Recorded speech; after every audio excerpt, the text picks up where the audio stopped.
So hello folks, this is Martin reporting for duty from SAP Tech at Crazy Floor or SAP Lab floor. I'm sitting here with Jeff. Actually, he's the guy who brought Mike Finnern, who brought actually Greg.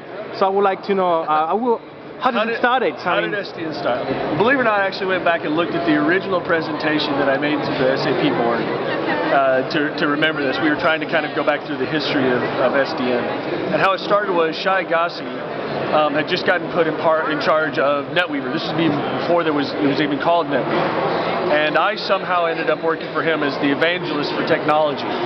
And once we realized that we were going to come out with NetWeaver, even though we didn't know the name of it back then, he said he needed to have a developer community. He says, Jeff, you're the evangelist, go out there and figure out how to create a developer community. What do we need to do? And I said, I don't know anything about that. What are you talking about?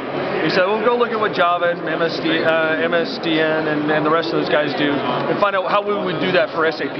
What does the SAP development community need? And so came up with a plan of what we needed to do. Worked really closely with our ecosystem guys because getting partners involved was pretty important. And then this maniac had been running around on the other side of SAP's campus in Palo Alto screaming to anybody who would listen that we needed to do a community and we needed to do all this stuff. So I talked with Finnern and a couple of the other folks that he was working with and said, hey, we're going to try and set up this community. Why don't you come help us figure out what it is that we need to do. And we've never been able to get rid of that guy since. He just won't shut up about it. So Finnern ended up on the original team, and we got Rand Cliff, the guy that did and created the original NetWeaver infrastructure for the original SDN.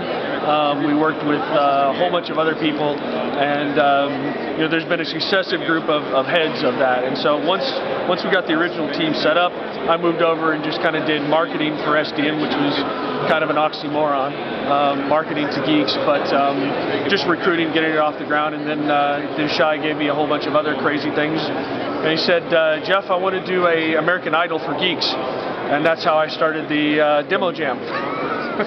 You guys are crazy. And eventually I ended up giving that over to Cmehil and the guys got done with that. So yeah, but Cmehil doesn't wear a vest. So what's with the blouse? And that's another story. How do you end up getting a PhD at SAP? Well, you have dinner with Vishal and Shai, and they talk to you about doing a book on some other topics. I actually ended up writing NetWeaver for Dummies. All right.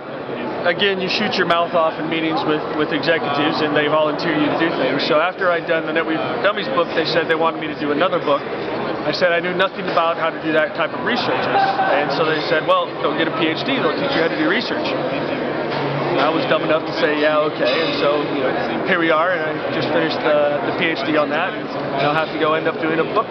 Excellent. And what's today your relationship with SDN? I'm still a moderator. I work in mainly in the University Alliances community. I've really gotten involved with those guys lately. I like to tell people I was one of the biological fathers of SDN because it was a big team effort. A lot of people were involved.